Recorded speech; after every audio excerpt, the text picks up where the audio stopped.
C'est le début d'une immense révolution au FC Barcelone, et personne n'est à l'abri. Alors que Hansi Flick prépare sa liste noire pour la saison prochaine, plusieurs cadres historiques et des stars intouchables s'apprêtent à faire leurs valises. Qui reste? Qui prend la porte avant la Coupe du Monde? Vous risquez d'être très surpris. Dans un instant, on fait le point sur les coulisses de ce mercato bouillant.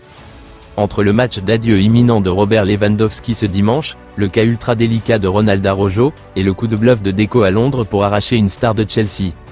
Le board catalan est en feu. Et surtout, restez bien jusqu'à la fin de la vidéo, car la décision finale de Marcus Rashford concernant son avenir va totalement bousculer les plans d'Aston Villa et du Barça. Ajoutez à cela une réunion de crise secrète au sujet de la blessure de Lamine Yamal. La pépite espagnole va-t-elle rater le début de la Coupe du Monde? On vous révèle tout le plan du staff médical. Allez, installez-vous, on décrypte tout ça immédiatement. Mundo Deportivo rapporte que Hansi Flick prépare une série d'entretiens individuels clés avec plusieurs cadres du Barça alors qu'il façonne le projet 2026 à 2027. L'idée est de clarifier qui reste, qui part, et comment chaque rôle s'intègre dans l'effectif avant que la fenêtre de la Coupe du Monde ne bouleverse le marché. Flick travaillerait en étroite collaboration avec Deco tout en gardant son attention sur les deux derniers matchs de championnat contre le Betis et Valence. En parallèle, il souhaite s'entretenir joueur par joueur afin que chacun comprenne le projet sportif directement de sa bouche. Jules Koundé, Alejandro Baldé et Rooney Bargui figurent parmi les noms qui devraient être évoqués. Koundé n'est pas considéré comme intouchable, d'autant que le Barça sait que des offres pourraient arriver et que le poste d'arrière droit pourrait aussi être renforcé. La situation de Baldé reste également ouverte, puisqu'il a perdu du terrain après la bonne adaptation de Joao Cancelo à son poste et l'émergence de Gérard Martin comme option fiable en défense centrale gauche.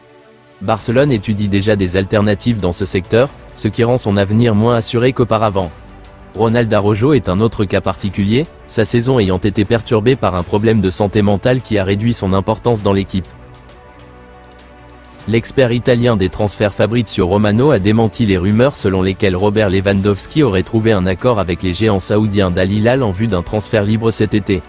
Lewandowski, dont le contrat avec le Barça expire le mois prochain, étudie toujours les offres de la MLS, de la Saudi Pro League et d'autres prétendants, et n'a pas encore pris de décision définitive concernant son avenir.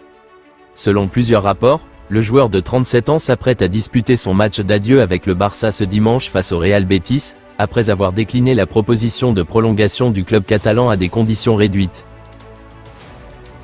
Aston Villa prépare un transfert estival pour Marcus Rashford, l'entraîneur Unai Emery souhaitant retrouver l'ailier anglais, qui a passé la seconde moitié de la saison 2024-25e en prêt à Villa Park. L'avenir de Rashford reste incertain. Le prêt de la star, qui devrait retourner à Manchester United, à Barcelone prend fin à la fin de la saison, et il n'y a pas eu de réelle avancée concernant un éventuel transfert définitif au Camp Nou.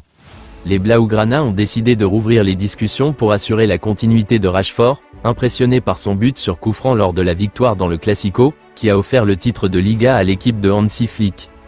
Manchester United insiste pour que la clause libératoire de 30 millions d'euros soit activée, tandis que le Barça envisage un nouveau prêt la saison prochaine. Même si l'équipe d'Unai Emery affiche un intérêt concret, Rashford est déterminé à rester à Barcelone. La Fédération espagnole de football et Barcelone ont tenu une réunion importante au sujet de la blessure de Lamine Yamal au centre d'entraînement Joan Gamper. Selon Diario Sport, les deux parties souhaitent établir un plan commun et éviter tout risque inutile. Les médecins de la fédération, Claudio Vázquez Colomo et Carlos Cruz, ont rencontré le staff médical du Barça, dont le docteur Ricard Pruna. Lamine lui-même était également présent et a participé à la discussion. Le joueur est encore en phase de récupération après un problème aux ischio-jambiers et s'entraîne à part, en salle de sport. Barcelone fait preuve d'une grande prudence, considérant la blessure comme délicate. La tendance reste à la patience plutôt qu'à l'urgence. Certains proches du joueur s'attendent déjà à ce qu'il manque les deux premiers matchs de l'Espagne à la Coupe du Monde, avec un retour plus probable plus tard dans la phase de groupe. Pour l'instant, le Barça et l'Espagne sont sur la même longueur d'onde. La priorité est une récupération complète, et non un retour précipité. Lamine suit de près le processus et reste motivé à revenir au meilleur de sa forme. Selon Diario Sport, le directeur sportif du Barça, Deco, s'est rendu à Londres pour rencontrer les agents de Joao Pedro dans les prochains jours afin de discuter d'un éventuel transfert cet été. Le dirigeant Blaugrana a identifié l'attaquant de Chelsea comme principale alternative à Julián Alvarez, dont le transfert depuis l'Atlético Madrid est jugé difficile. Bien que les Blues considèrent l'international brésilien comme intouchable, le Barça semble déterminé à tout faire pour le recruter cet été. Pedro affiche une forme étincelante cette saison malgré les difficultés de Chelsea, avec 20 buts et 9 passes décisives toutes compétitions confondues. Les Blaugrana le voient comme un profil idéal pour leur système grâce à sa grande qualité technique, son jeu en remis, son dribble et son efficacité devant le but.